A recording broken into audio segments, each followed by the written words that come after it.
Hello and welcome to our Upcycle Craft Club. My name is Sandy Roberts and I am the Makerspace Coordinator for the Warren County Library System.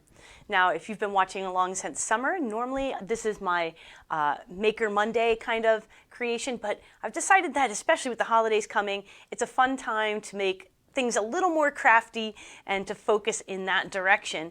One thing I will tell you that may be a little different about my craft projects compared to perhaps others that you've taken a part in, because I'm coming at it from a maker mentality. That means that I'll give you tools and ideas. I will certainly show you what I'm creating and walk you through that process, but I don't always start with a, hey, this is your thing that you're going to make, because in the maker space and in general with maker education, we really strive to bring to light your own creativity and your own unique view, and to problem solve and to create kind of authentically and organically. So I may not always just say, this is our project, I want you to make something that looks like what I made. More, I'm going to give you an idea and then we can create together. So I hope that you, if you've watched some of my projects before, that you have enjoyed them. I hope that you continue to enjoy them. I can see already that I'm having some tech issues. I'm on a new laptop the last couple of weeks and it's been giving me all kinds of problems. So isn't that fun? Well, hopefully we'll make it through without too many problems. All right, so today we are making tin can robots, and that's in honor of Computer Science Education Week. This is a time when we really focus on things like coding, electronics, robotics, all of those fun things as a future career for our kids and as a vital part of our economy and the structure of our entire world. So I thought that we would maybe do something kind of crafty in honor of that.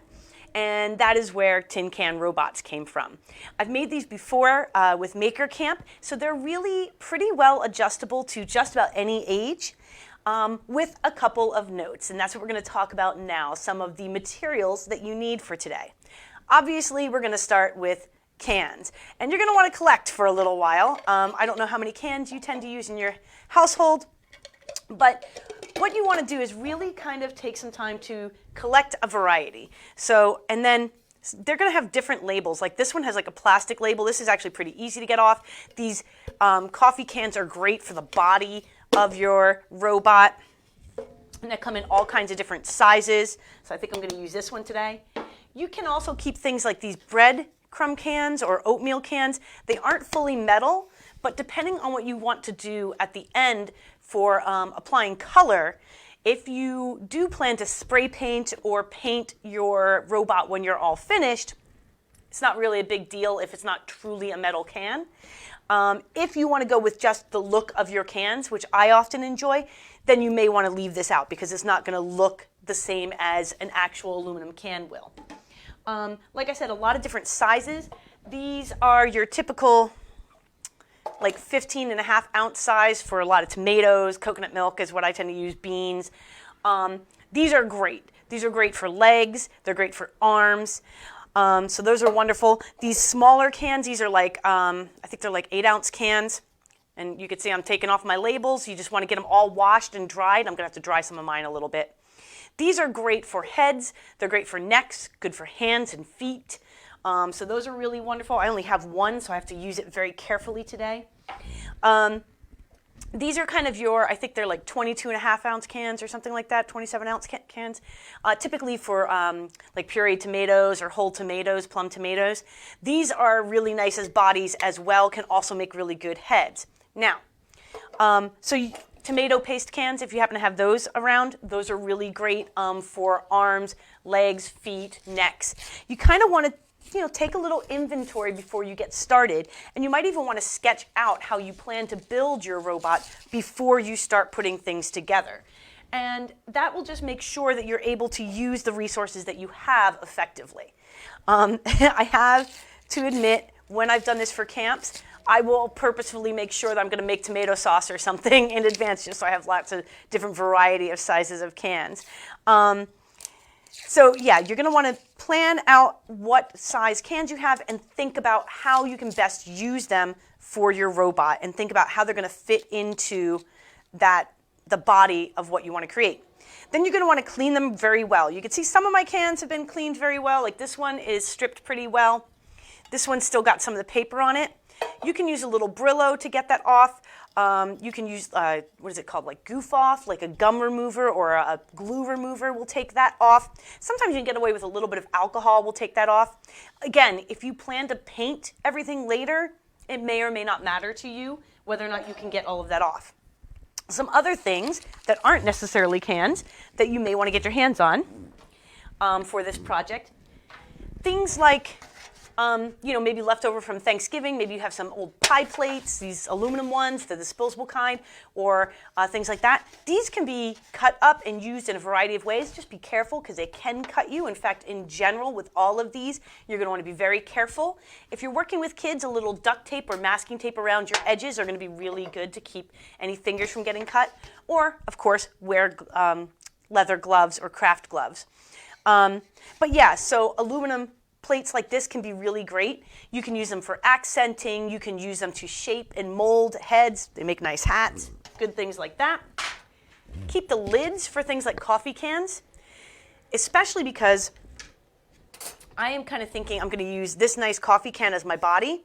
Well, when I go to attach, say, my legs, if there's nothing on the bottom here, how am I going to attach that leg? I'm only going to have 2 points where I can attach that leg, and it's not going to be a very strong joint. If I keep the lid, I can glue the lid onto my can, and then it gives me much more surface area to make contact. And that's the same reason that you're always going to want to try to connect your flat surfaces to your flat surfaces. So if you've got the lid, hold on to those. If you don't, that's where these can come in handy. You can trace, cut, and attach them instead to give you a surface to work with. Or if you have old CDs around, these actually fit pretty well on a lot of different cans to give you a flat surface. Plus, they're really fun for other things too. You can actually cut these up if you carefully, with supervision, put them in the microwave. They will crack and give you a really kind of cool looking prismatic effect. So old CDs are really fun for this project too. Something else I like to have, I like to hit the thrift store and find some old silverware, like this kind of stuff that nobody's using, especially big old spoons. These make really great arms for your robot. Okay, so some old silverware is a nice addition. I have some of this camp silverware, which I don't know, it's got kind of a really cool, like almost riveted look. These spoons, which can be really fun. So, hit the thrift store or check your, I checked my old camping supplies and I had a bunch of stuff that was just sitting around that I haven't used. So put it to good use, right? And then for decorations, pipe cleaners, wire, paper clips, brass fittings or brass like fasteners, all of those sorts of things are great add-ons to your robot to add, a lot of flair to them.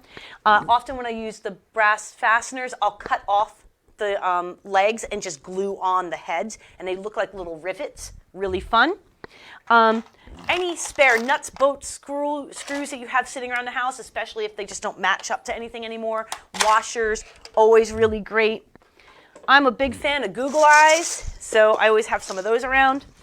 And I know it's not metal, but some tongue depressors or popsicle sticks are really good because if you don't have lids, you can build these with your adhesive across the bottom to give you, again, the structure to attach different pieces. So they can be really good. Now, I keep talking about attaching these. Well, let's talk about how you're going to do that. You have a bunch of different options. First, go-to for me is hot glue. Okay? I'm going to use my hot glue today. You do want a high temp hot glue for this because it'll adhere better to metal. So maybe not the best if you're working with young kids. For younger children, don't try white glue. You're not going to get a good adhesion with this. It doesn't really work too well. But you can use foam squares, adhesive foam squares. You can pick up at the hardware store or craft store. You can also try glue dots like they use for scrapbooking. I found those to be really great. You can just tear them off, give the kids a strip of them, and just teach them, or for yourself, to stick the glue dot where you want it and then stick something to it. Don't try and like pull it off of the paper. Just with the paper, stick it right there. Those are really great, especially if you're working with younger kids. Now, in all of those cases, that's not going to last forever, okay? That kind of adhesion is for the look today. If you're putting it on the mantle, you're putting it out as a decoration. They're great for Halloween. I like to make Santa robots with a little bit of felt. But that said, if you want something that's going to stand the test of time, you're going to need to up your adhesive game. You can get an adhesive called E6000 at craft stores and hardware stores. And it takes quite a bit of time to dry, so you might want to use binder clips or other clamps to attach items while they dry. But it will give you a really good, solid connection. It does need to be used in a ventilated area, though, okay, because it's got a lot of chemicals in it that aren't the greatest for us. But E6000 is one of my favorite adhesive for gluing pretty much anything to anything. If you don't want to go that route, you can go the more mechanical route. These are, of course, tin cans. So a hammer and a screwdriver can be your best friend. You can simply pick the spot that you want, put your screwdriver down, use your hammer, and punch a hole. If you have an awl, which is meant for this, fantastic. That's really great. You can try a nail. Anything like that is going to work for poking holes. And then a bolt and a nut, and you can attach. You can also use a hand drill or a small rotary drill to drill holes. Again, you want to be careful, make sure that you've got protective gear on if you're doing that, because you can shoot small pieces of metal into the air. But doing that and wiring it either with nuts and bolts or with wire will give you a good connection. The benefit to this too is that you can make things that actually move. Which is really fun if you're giving this as a gift or, say, as a toy. Though obviously not a toy for young children because edges. So if you want something that's going to really last, that's probably your best bet. You can also use things like the brass fasteners in that situation to attach different pieces together. In fact, that's probably your easiest bet to attach them. You're just going to want to use a little tape or glue on the inside to hold down the wings of that brass fastener so they don't come apart. Today, simply for time, I'm going to go ahead and just use hot glue.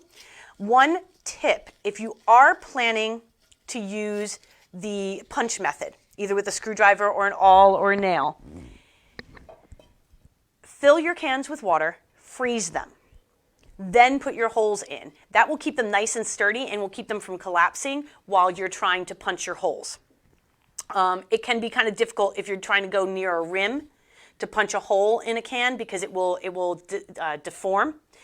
You can stretch it back out, but if you have the time to freeze water in them, that will solve the problem. And then you just melt the water out and you've got your holes.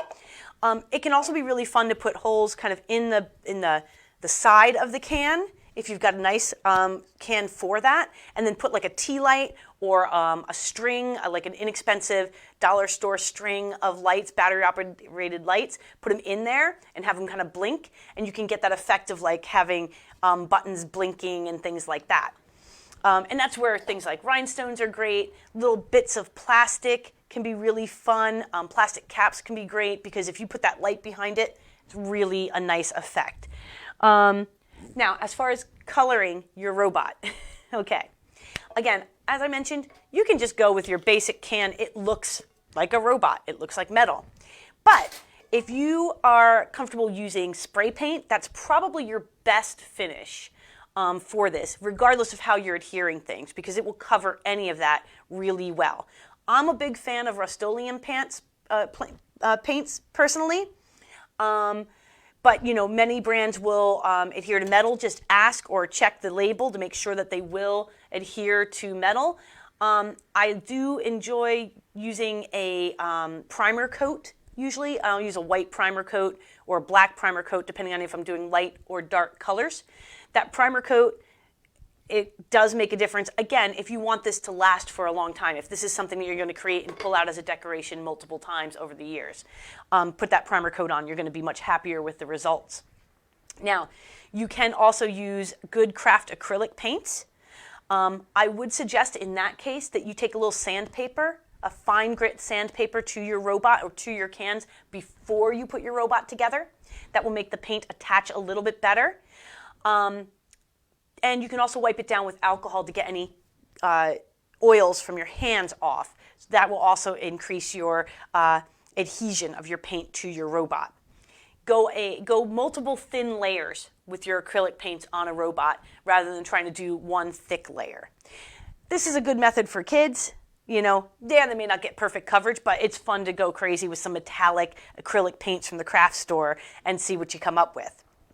You can also use a lot of your permanent alcohol markers will work pretty nicely on this surface. Or you can color onto aluminum foil with these and then adhere them with glue of any kind. They also sell metallic permanent markers, which can give a really nice finish on something like this. And of course, paint markers are another option, mostly for detailing. You're not going to want to use something like that unless you can get the really big wide-tipped ones. You may not want to do the whole robot that way. My go-to is spray paint, but I'm a little bit of a spray paint junkie. I really love spray paint just because you can get so many different really nice finishes with it and so many different colors. But it's up to you. Okay. Whew. All right, Sandy. So that's the kind of overview of our, I'm just checking to make sure there are no comments, of our craft and what we need in the way of materials. So why don't we go ahead and get started by actually putting one together. So I'm going to switch cameras and we're going to play. All righty, here we go. My hot glue is nice and warmed up. I've got some extra sticks. Now, like I said, this is definitely a situation where you want to use a hotter glue just because you're going to get better results with metal. Now, I should have, if I'd been just a little bit smarter or more well-prepared, I would have grabbed my scissors, which I have misplaced, so I could get this plastic label off. I thought I had most of my labels off, but, oh, here we go. I got the edge. Okay, so we're just going to get our label off of my coffee can, which I think will make a nice size body. So my thought, just kind of getting this out of the way. Where are we? These labels are a little challenging to get off. I usually like to take like a craft blade or a pair of scissors and just make one nice neat slice down the side, and it comes off a little bit easier. But I didn't know, I thought I was out of coffee cans when I was preparing today, and I was going to use one of the tomato cans instead, but then I found this coffee can and I couldn't resist. I love this size coffee can for the body of the robot. It's like somehow for me, it's just the right size. But you may want a more mini robot, you may want a much bigger robot. Making robots of different sizes and grouping them together is really cool. Again, this time of year, Christmas is on my mind. If you celebrate, it may be on yours as well. So a big Santa robot and then a couple smaller elf robots can be really fun. And making a felt hat, with a little bit of scrap felt or an old t-shirt is very easy to do. Okay, I've got most of the label off here so you can see what I'm doing. The nice thing about using the hot glue too is that when all is said and done, if you want to break it down afterwards and reuse it, you can.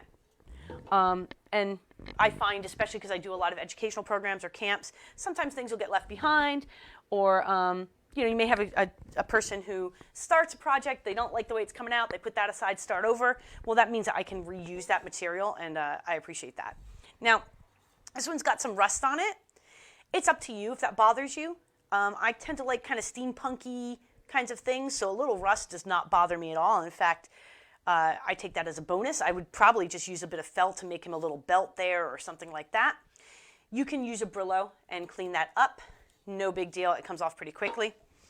All right, so I'm going to use the top here to put my head on. And let's just play with sizes, okay? And this is what you want to kind of think as you're piecing things together. Like this head, that mushroom can looks like a pretty good size head to me.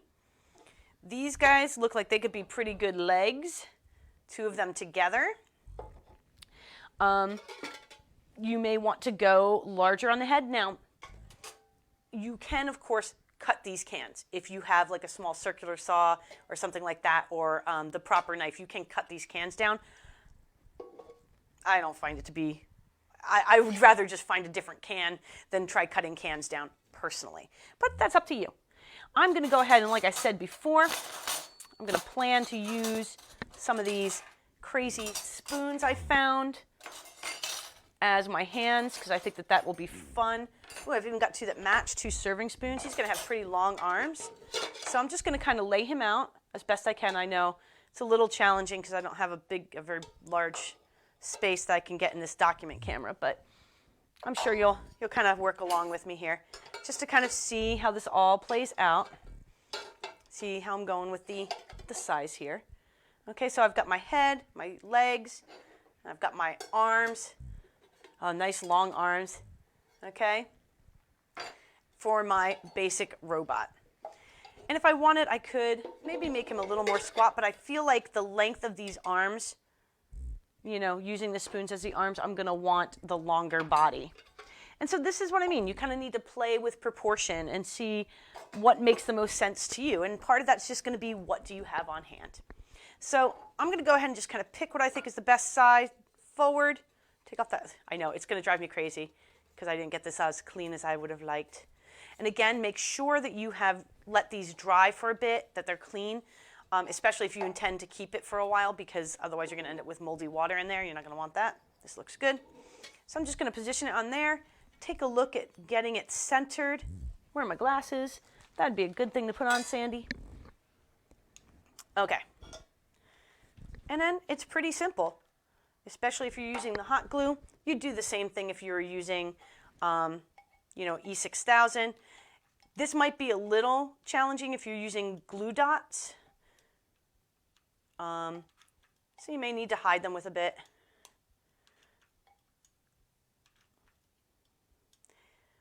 If you were doing this with wire, you would put holes into the sides of the head and into the base here and wire it together. So there we go. Kind of center that. I have them pretty much centered. Yeah. Now with metal, it will dry very quickly. Okay, it adheres pretty quick. And there you go. That's pretty good bond, very nice and quickly. All right. I am going to go ahead and just attach my legs. And again, I'm going to use the top of that can as a good surface area. And I'm going to use this lid to help build that surface area too. And all I'm going to do is just put a bead of my hot glue around the inside of the lid.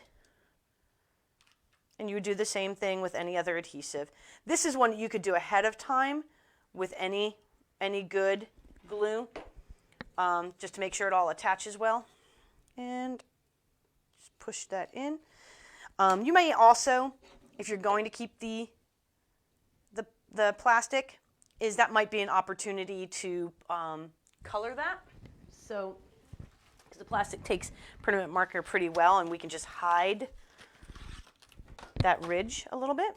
Of course, you might decide that, hey, I like that yellow. That looks pretty cool, Sandy. Oh, my markers are dead. Oh no. The last of my metallic markers. Just in time for Christmas, they're dying on me. Guess it's time to head to the craft store. It's never a hard thing to get me to do, right? We all got our 20% off Michael's cards right now, Michael's coupons right now, because they've got some good sales going on. I've only been, I think, 2 or 3 times today. Can't help it this time of year. All right, there we go. So you can see that takes pretty well. Acrylic paint would work too if you want to cover that up. So you would just do that rim. I got to admit, I'm probably someone that if I was planning to keep this particular robot for a while, I'd be spray painting him. And that would work out very nicely. The plastic spray paints very nicely too with the Rust-Oleum. But metallic markers, there's an amazing amount you can do with a Sharpie, really, right? Sharpies can cover so many things. So there you go. Just to give you an idea, you just kind of give that a little color and it fades into the background. You don't really notice that bright yellow with just a little bit of trim on that edge, right? So just going to give it around the corner so you can kind of see. Yes, this is where a little bit of my OCD starts kicking in. And I want to finish, but I know I've only got half an hour here, and I don't want to go crazy. But yeah, so we're just going to give that a little bit of a finish, and then you don't notice it. And you might even want to kind of get that rim up there too. Just kind of get in there. All right, so now that's nicely attached, and I've got a good surface to attach my legs. And that's really the important bit. That's really what we wanted. So I'm going to go ahead, and I'm just going to arrange these first. Ooh, you know what? They're different. Let me see if I can get two that are really the same. These two are a little more similar. So I'm going to go, see what I did? They both had different bottoms, which meant they were going to kind of attach a little differently. So these have a little more raised bottom, so I'm going to go with those. Like them to match a little bit. I'm going to kind of size that up, figure out how I want that to go on. Make sure it's all kind of even again. And then, easy peasy, we're just going to go ahead and put a whole lot of glue. And again, you need to work pretty quickly, even with your hot glue in this situation. The other thing you can do, again, if you're going to be moving this a little more frequently or packing it up, is to glue the legs together before you glue them onto the base. And that will give you just a little extra sturdiness. Since I am probably going to take this apart and play some more after this, I'm not going to worry too much about it. Okay, and there we go. I have got my legs on. We'll give those a moment to dry. I was thinking that it would be fun to use these CDs as feet because they look kind of cute to me. And actually, you know what may be fun with these? I'm going to go ahead and see if I can, sometimes I get lucky and I can crack them nice and neatly. Best to use a pair of scissors for this. Okay. Can I do it? Nope. Oh, I did. So you can see, you can kind of make fun with that. I'm going to leave that to the side. I have plenty of old CDs around. But like, I was thinking they might make nice feet, but they're kind of oversized. So maybe not. Okay. That looks like that's adhered. And now I'm just going to go ahead and put on my spoons as my arms and my hands. Use a good bit of glue for that. This would be one place that I would definitely normally go ahead and use a nut and bolt or a little bit of wire to reinforce it if possible. Even a foam, a nice little foam square would be good for this. You know, those adhesive foam squares that I mentioned before. Just because these arms are kind of flaring out. So maybe we adjust a bit, right? Just going to hold that in place for a moment. Now, again, I'm working quickly simply because I'm doing this as a demonstration. You may want to take a little more time and really get things just the way you like. So you can see that I'm just attaching my spoons. I think actually, you know what? I just changed my mind. We're allowed, right? I think I'm going to like it better that way. I was trying to keep that cool pattern so you could see it, but looking at it, I think the spoons make more sense if they're kind of cupping inside. So I just kind of flipped it around there. Okay, there we go. And again, this is the nice thing about hot glue, right? It comes right off if you want. One nice thing about using spray paint too is that it does kind of form a little bit of an adhesive. It does kind of keep things together for you, and any kind of paint will do that. Okay, I would normally spend the time to take off this glue, but again, demonstration. So I'm just going to go ahead and attach that. And again, I'm just trying to make sure that I'm lining up. All right. So I'm going to go and grab my, a couple of decorations here, because why not? So I've got some Google eyes. Big fan of the Googles. I like googly eyes a lot. I think they're a lot of fun. So I'm just going to grab a pair that I think will work, given the size of my head. Let's see. Let's see. Move him back a little bit. Got the googly eyes here. Just trying to find two that match. Isn't that always the way? Like, can I find googly eyes that actually match? All right. And actually, you know, they don't necessarily have to match, right? You can have a crazy robot that doesn't quite match. No one says that you can't. A little bit of glue there. And on that goes. Do it again. Sequins, rhinestones, all those kinds of things, really fun add-ons to a robot. You know, give it a lot of color. As far as a mouth goes, again, the sequins and such are probably your best bet. So I've got all kinds of random sequins here. And I think I'm going to go with maybe just kind of a, kind of a mouth, right? Let's see. Oh, here we go. Do I have it in a different color, though? Because it's not going to show up too well. The moon would make a great smiley face, right? Just going to see if I have it in a different color. I do not have it in a different color. But that's okay, because what I do have are permanent markers. So if you find the shape you like, and it's not the color you want, that is very easy to fix very quickly, right?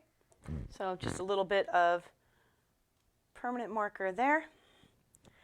And on that goes to give my robot a little bit of a smiley face.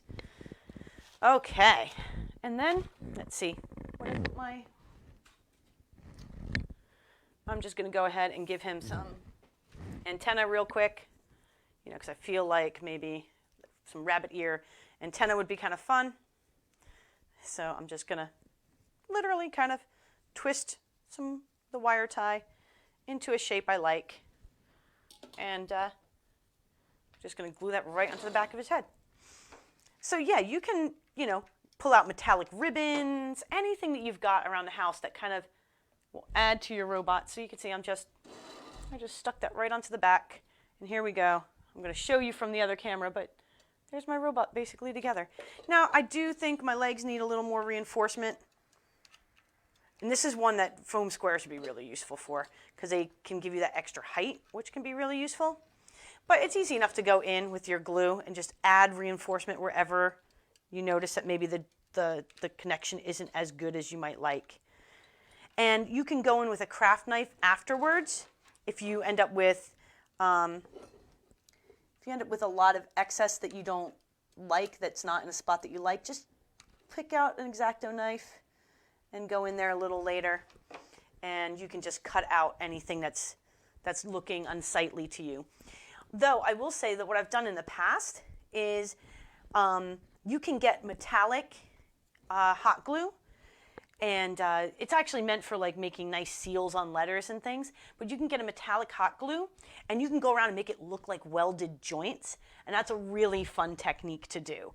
So you can, especially if you're going to spray paint your entire creation when you're done, you can use that hot glue to add texture and to add like welding and things like that, and then spray paint the whole thing, and you won't even know that it was hot glue. So use that to your advantage. It doesn't have to be something that you hide. All right, coming back to the other side here. All righty, so let me show you my little bot. Okay, here he is. So that is our little tin can robot for the day. It doesn't have to be fancy. It doesn't have to be, it doesn't have to look like anyone else's. Use what you've got around the house, get creative with it, and make a whole robot family for your family. This is a really great way to just be creative, and what I love about it is that, you know, it really does come down to what do you happen to have on hand. And I like activities where I have to make the most of what I have instead of going and getting maybe the perfect parts, because I feel like it challenges me to be more creative and to think outside the box. So that's something that I want to be able to do with you with our Upcycle Craft Club. Next week, we'll be getting out all those last little pieces of gift ribbon and notions that we have sitting around and making some really cool trees and ornaments, trimming them. We're just going to use sticks from the yard and some leftover ribbon and make some really nice ornaments for those that celebrate Christmas, or even if you just want something to decorate the home. So that's going to be next week's craft. Thank you so much for joining in today. This is Computer Science Education Week, so all week I'll have different activities based on that. But it all leads up to next Saturday, which is our big hackathon, our virtual hackathon for the library. So we're going to be doing everything from taking apart electronics to learning from some great presenters. We have an education panel. We're going to have an entrepreneurship panel. We've got a great keynote speaker, a 12-year-old local hacker who started a business called Girls Who Hack, where she is using her own voice to spread information and to teach others to hack for good. So that's going to be really fascinating. We'll have lots of opportunities to learn computer programming and electronics. It should be a fun day, and it's not like you have to sit there in front of Zoom the whole day. You can check in over the course of the weekend and learn a little bit and hopefully make the world a better place using code. So definitely check that out. That's on our website at warrenlib.org, warrenlib.org. Okay, I think that's everything for today. My name is Sandy Roberts. I'm the Makerspace Coordinator for the Warren County Library System. Thank you so much for tuning in. I look forward to having lots of fun with you throughout December and then again in January. Stay safe, stay healthy, and take care. Bye.